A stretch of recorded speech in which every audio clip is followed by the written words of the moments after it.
வணக்கம்.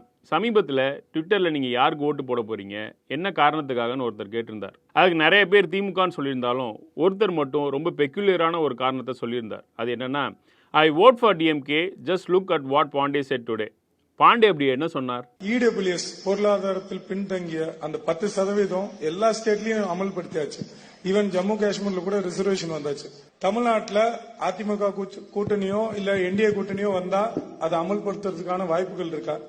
இல்ல இதே மாதிரிதான் அதுவும் கண்டினியூ ஆகும். என்டிஏ கூட்டணி வந்தா கட்டாயம் அமல்படுத்துவாங்க. அதுல வந்து சந்தேகமே இல்ல. அதை மத்திய அரசு அமல்படுத்த வைக்கும். திரு எடப்பாடி பழனிசாமி அவர்களும் அதற்கு சம்மதிப்பார் நினைக்கிறேன். என்டிஏ ஆட்சி வந்தால் அது நடக்கக்கூடிய வாய்ப்பு இருக்கு. என்டிஏ கூட்டணி வந்தா கண்டிப்பா இடபிள்யூஎஸ் அமல்படுத்தப்படும்னு பாண்டே சொல்றார் இல்லையா? இந்த இடபிள்யூஎஸ்னா என்ன, இடஒதுக்கீடுனா என்ன, இந்த இடபிள்யூஎஸ் இடஒதுக்கீடுக்கு எப்படி எதிரானதுன்னு இந்த வீடியோல பார்ப்போம். இடஒதுக்கீடுன்றது வறுமை ஒழிப்பு திட்டம் இல்ல. இடஒதுக்கீட்டின் அடிப்படை தத்துவமே காலங்காலமா கல்வி, வேலைவாய்ப்பு மறுக்கப்பட்ட பிற்படுத்தப்பட்ட ஜாதிகளை மேம்படுத்த உருவாக்கப்பட்டது. இந்தியாவில் தான் ஜாதி அமைப்பு இருக்கிறது இல்லையா?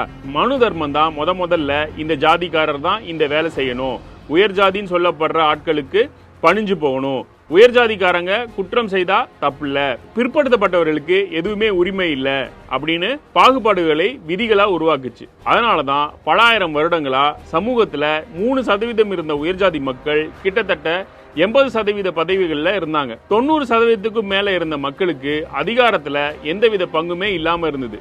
இப்படி காலங்காலமா சாதி அடிப்படையில அனைத்து உரிமைகளும் மறுக்கப்பட்ட மக்களுக்கு கல்வி அளிக்கணும், அவங்களும் பதவிகளுக்கும் அதிகாரத்துக்கு வரணும்னு உருவாக்கப்பட்டது தான் இந்த இடஒதுக்கீடு. இடஒதுக்கீடு கொண்டு வரப்பட்ட பிறகுதான் பிற்படுத்தப்பட்ட மிகவும் பிற்படுத்தப்பட்ட பட்டியல் சமூக மக்களும் பதவிகளுக்கும் அதிகாரத்திற்கும் வர வாய்ப்பு உருவாச்சு. இன்னமும் முழுசா அவங்க வரல. ஆனா இதனால தங்கள் இடமும் பதவியும் மரியாதையும் பறிபோனதா நினைச்சு உயர்ஜாதின்னு அழைக்கப்படுற மக்கள் இடஒதுக்கீடுன்ற கோட்பாட்டையே கேள்விக்குரியதா ஆக்குனாங்க. இதோட நோக்கத்தையே மடைமாட்டணும்னு விதவிதமா உருட்டினாங்க. இடஒதுக்கீடுன்றது வறுமை ஒழிப்புக்கானதான் ஒரு போலியான கருத்துருவாக்கத்தை உருவாக்குனாங்க. இதை நம்பி காலப்போக்கில் பிற்படுத்தப்பட்டோர் கூட வறுமையில் இருக்கவங்களுக்கு தான் இடஒதுக்கீடு கொண்டு வந்தா என்னன்னு நினைக்க ஆரம்பிச்சிட்டாங்க. இந்த கேப்ல தான் இடபிள்யூஎஸ் ஒன்ன ஒன்றிய அரசு கொண்டு வந்தது. அதாவது முன்னேறிய வகுப்புகளுக்கு பொருளாதாரத்தில் பின்தங்கியவர்களுக்கு 10% இடஒதுக்கீடு அப்படின்றது. இது அரசியலமைப்பு சட்டத்திற்கே முரணானது. அரசியலமைப்பு சட்டத்தை உருவாக்கணும் போது முக்கியமா இந்த 340வது பிரிவை உருவாக்கும் போதே சோசியலி அண்ட் எஜுகேஷனலி பேக்வர்டு அவங்களுக்கு தான் இடஒதுக்கீடு அப்படின்னாங்க. அதாவது என்னன்னா, சமூக ரீதியாகவும் கல்வி ரீதியாகவும் யார் பின்தங்கி இருக்காங்களோ அவங்களுக்கு தான் இந்த இடஒதுக்கீடுன்னாங்க. இப்போ இந்த இடபிள்யூஎஸ் பொருளாதார இடஒதுக்கீட்டுக்கு முன்னோடி யார் தெரியுமா? எம்ஜிஆர் தான். வீழ்த்தவே முடியாதுன்னு சொல்லப்படுற எம்ஜிஆர் வீழ்ந்ததும் இதனாலதான். எம்ஜிஆர் முதல்வர் இருக்கும் போது என்ன பண்ணார்னா, வருஷத்துக்கு 90,000 வாங்குறவங்களுக்கு கீழே உள்ளவங்களுக்கு மட்டும்தான் இடஒதுக்கீடு அப்படின்னார். இத திமுக, திக, சிபிஐ போன்ற கட்சிகள் எதிர்த்தன. ஓராண்டு அந்த இடஒதுக்கீடுன்றது அமல்ல இருந்தது. அதுக்கு அடுத்து வந்த நாடாளுமன்ற தேர்தலில் அதிமுக தோல்வி அடைஞ்சது. பொருளாதார நிலைன்றது எப்பயுமே மாறக்கூடியது. பலரது வருமானம் நிலையில்லாதது. குறிப்பா விவசாயிகளின் வருவாய் தொடர்ந்து மாறும். நல்ல மழை பெஞ்சது அப்படின்னா நல்ல வருவாய் வரும். இதுவே வறட்சி காலமா இருந்ததுன்னா அவங்களுக்கு பெரிய நஷ்டம் ஏற்படும். இந்த நிலையில பொருளாதார நிலையை அடிப்படையா வைக்க முடியாது என திமுகவும் திராவிடர் கழகமும் வாதங்களை வச்சாங்க. எம்ஜிஆர் தன் நிலையிலிருந்து பின்வாங்கி இந்த சட்டத்தை வாபஸ் பெற வச்சார். அதற்கு அடுத்து வந்த ஜெயலலிதா பிற்படுத்தப்பட்டவர்களுக்கும் பொருளாதார அடிப்படையில் தான் இடஒதுக்கீடு வழங்க வேண்டும், அதுதான் எங்கள் கொள்கை அப்படின்னு சொன்னாங்க. ஆனா அதே அம்மையாருக்கு தான் சமூக நீதி காத்த வீராங்கனை அப்படின்ற ஒரு பட்டம்னா வழங்கப்பட்டது. எதுக்கு அந்த அம்மையாருக்கு அப்படி ஒரு பட்டம் கொடுத்தாங்க அப்படின்னா, காமராஜரும் எம்ஜிஆரும் கலைஞரும் கொண்டு வந்த 69% இடஒதுக்கீட்டை அரசியலமைப்பு சட்டத்துல 9வது பட்டியலுக்குள்ள சேர்த்ததுனாலதான் அம்மையாருக்கு சமூக நீதி காத்த வீராங்கனைன்ற பட்டம் கொடுத்தாங்க. மற்றபடி அந்த 69% இடஒதுக்கீட்டுல 1% கூட அந்த அம்மையார் கொண்டு வரல. அந்த அம்மையாரும் 69% இடஒதுக்கீட்டை 9வது பட்டியல் கீழே கொண்டு வரதுக்கு காரணம் அன்னைக்கு திராவிட முன்னேற்ற கழகமும் திராவிடர் கழகமும் முன்னெடுத்த போராட்டம் தான். இந்த இடபிள்யூஎஸ் சொல்லப்படுற உயர்ஜாதி பிரிவினுக்கான பொருளாதார இடஒதுக்கீட்டை கொண்டு வந்த முதல் மாநிலம் எது தெரியுமா? குஜராத் தான். தன்னை ஒரு பிற்படுத்தப்பட்ட சமுதாயத்தை சேர்ந்தவன் மோடி எல்லா இடத்துலயும் சொல்றாரு இல்லையா? இந்த இடபிள்யூஎஸ் சட்டத்தை நிறைவேற்ற காட்டின அவரோட வேகத்தை ஓபிசி மக்களுக்கோ இல்ல தலித் மக்களுக்கோ ஆதரவா இந்த சட்டத்தையாவது அவ்வளவு வேகமா நிறைவேற்றிருக்காங்கன்னா இல்ல. முதல்ல மண்ணின் பூர்வகுடி மக்களான ஓபிசி மக்களுக்கும் தலித்துக்கும் ஆதரவாக ஒரு சட்டத்தை கூட கடந்த 12 வருஷத்துல இந்த மோடி அரசாங்கம் கொண்டு வந்ததே கிடையாது. குஜராத்ல கொண்டு வரப்பட்ட இந்த பொருளாதார இடஒதுக்கீடு என்பதை குஜராத் உயர்நீதிமன்றம் செல்லாதுன்னு தீர்ப்பளிச்சது. அந்த தீர்ப்பை கலைஞர் அவர்கள் வரவேற்றார். இது நடந்தது மோடி முதல்வராக இருந்த போது. இதே மோடி தலைமையான பாஜக அரசு பாராளுமன்றத்துல இடஒதுக்கீட்டை அவசரமாக கிட்டத்தட்ட சொல்லணும்னா தக்கல் முறையில நிறைவேற்றுறாங்க.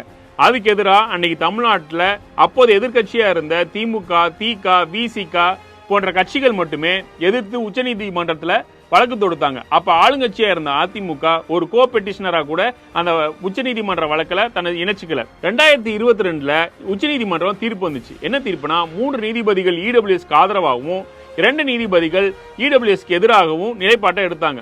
ஆனா திமுக வழக்கறிஞர் வில்சன், விசிக வழக்கறிஞர் அரோரா சொன்னதான் முன்னாள் உச்சநீதிமன்ற நீதியரசர் ரோகிந்தன் பாலிநறுமனும் சொன்னார். பொருளாதார இடஒதுக்கீடு என்பது அரசியலமைப்பு சட்டத்திற்கு விரோதமானது. இடபிள்யூஎஸ் இடஒதுக்கீட்டை அனுபவிக்கிறவங்க யாருமே வரலாற்று ரீதியா சுரண்டப்படவில்லை அப்படின்றத சொன்னார். அரசியலமைப்பு சட்டத்துக்கு விரோதமான இந்த இடபிள்யூஎஸ் பல மோசடியே நடந்திருக்கு. நம்ம 2 மட்டும் உதாரணமா எடுத்துக்கலாம். 1, நேற்று முதுநிலை தேர்வில் மிக குறைவாக மதிப்பெண் பெற்ற உயர்ஜாதி ஏழை மாணவர்கள் என்ஆர்ஐ ஒதுக்கீட்டில் மருத்துவ படிப்பில் சேர்ந்தது அம்பலமாகியுள்ளது. ஆண்டு வருமானம் 8 லட்சத்திற்கும் குறைவாக உள்ள உயர் ஜாதி ஏழை மாணவர்கள் மருத்துவம் படிக்க 4 கோடி ரூபாய்க்கு மேல் கட்டணம் செலுத்தி இருப்பதும் சர்ச்சையாகியுள்ளது. இன்னொன்னு, ரோஸ்டர்ல மோசடி பண்ணிருக்காங்க. 10% இடஒதுக்கீட்டை ரோஸ்டர்ல வச்சுட்டு எவ்வளவு பெரிய மோசடியை ஒன்றிய அரசு பண்ணுதுன்றதுக்கு இன்னொரு உதாரணத்தை பார்ப்போம். திருநெல்வேலியில ஒன்றிய அரசின் மருத்துவமனை ஒன்று இருக்கு, இஎஸ்எஸ்சின்றது பேரு. அதுல 21 காலி பணியிடங்களை நிரப்பணும்னு திட்டமிட்டாங்க. எதல் அடிப்படையிலனா பொது பிரிவினர் 4, ஓபிசி 7, எஸ்சி 4, எஸ்டி 1, மாற்றுத்திறனாளிகள் 1, பொருளாதாரத்தில் நலிவடைந்த பிரிவினர் அதாவது இடபிள்யூஎஸ் அடிப்படையில் 4. இதுபடி 21 இடங்கள்ல இடபிள்யூஎஸ் அதாவது பொருளாதாரத்தில் நலிவடைந்த பிரிவினர்களுக்கு 4 இடங்கள் கொடுக்கப்பட்டுச்சுன்னா அதோட பர்சன்டேஜ் எவ்வளவு தெரியுமா? 19%. இது சட்டப்படி அனுமதிக்கப்பட்ட 10% விட 2 மடங்கு அதிகமானது. ஒன்றிய அரசின் இடஒதுக்கீடு விதிப்படி ஓபிசிக்கு 27%, எஸ்சிக்கு 15%, எஸ்டிக்கு 7.5%, பொருளாதாரத்தில் நலிவடைந்த பிரிவினர் இந்த இடபிள்யூஎஸ்க்கு 10%, மாற்றுத்திறனாளிகளுக்கு 4% தான் நிரப்பணும்னு ஒன்றிய அரசு சொல்லியிருக்கு. ஆனா அதையும் மீறி 19% ஒதுக்கி இருக்குன்னா இது எவ்வளவு பெரிய மோசடின்றதை நீங்களே பாருங்க. இதெல்லாம் நடக்கும் தெரிஞ்சனாலதான் இடபிள்யூஎஸ் தீர்ப்பு வந்ததும் சமூக நீதியை வென்றெடுப்பதற்கான நூற்றாண்டு கால போராட்டத்தில் ஒரு பெரும் பின்னடைவு அப்படின்னு நம்மளோட முதலமைச்சர் அவர்கள் எதிர்த்தார். எதிர்த்தது மட்டும் இல்ல, அனைத்து கட்சி கூட்டத்தையும் தமிழ்நாடு அரசு கூட்டுச்சு. அந்த அனைத்து கட்சி கூட்டத்தில் கூட அதிமுக பங்கேற்கல. அதிமுக இடபிள்யூஎஸ் வரவேற்குதுன்னு ஜெயக்குமார் ஓபனாவே சொல்லிட்டார். பாஜக எதை திணிச்சாலும் ஏற்றுக்கொள்ளக்கூடிய கட்சி அதிமுக. அதே தான் பாண்டே அந்த காணொலியிலும் சொல்றார். ஆனா திமுக அப்படி இல்ல. மக்கள் பாதிக்கிற எந்த ஒரு சட்டத்தையும் துணிஞ்சு எதிர்த்து ஒன்றிய அரசுக்கு எதிராக போராடுது. ஏப்ரல் 4, 2024 மாநிலத்தில் அனைத்து உயர்கல்வி நிறுவனங்களிலும் 10% இடஒதுக்கீட்டை அமல்படுத்தணும்னு மாநில அரசுக்கு உத்தரவிட கோரி வழக்கு தொடுக்கப்பட்டது. ஆனா திமுக அரசு சொன்ன பதில் என்ன தெரியுமா? தமிழ்நாட்டில் ஏற்கனவே 89% மக்கள் கல்வியிலும் வேலை வாய்ப்பிலும் வழங்கப்பட்டுள்ள 69% இடஒதுக்கீட்டிற்கு தகுதியானவங்க. அதனால கூடுதலா 10% இந்த பொருளாதார ரீதியா நலிவடைந்தவங்களுக்கு கொடுக்கணும்னு மாநில அரசை நிர்பந்திக்க முடியாது அப்படின்னு திமுக அரசு வாதம் வச்சது. தமிழ்நாடு டெல்லிக்கு அவுட் ஆஃப் கண்ட்ரோல் அப்படின்னு நம்மளுடைய முதலமைச்சர் அவர்கள் எப்போதும் சொல்றதுக்கு காரணம் இந்த ஒண்ணுதான். இதை தான் பாண்டேவும் தெளிவா சொல்றாரு.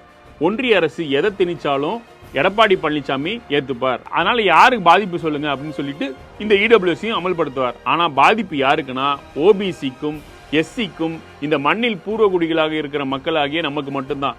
அதனாலதான் நம்ம எப்பயே சொல்றோம், தமிழ்நாடு போராடும், தமிழ்நாடு வெல்லும்.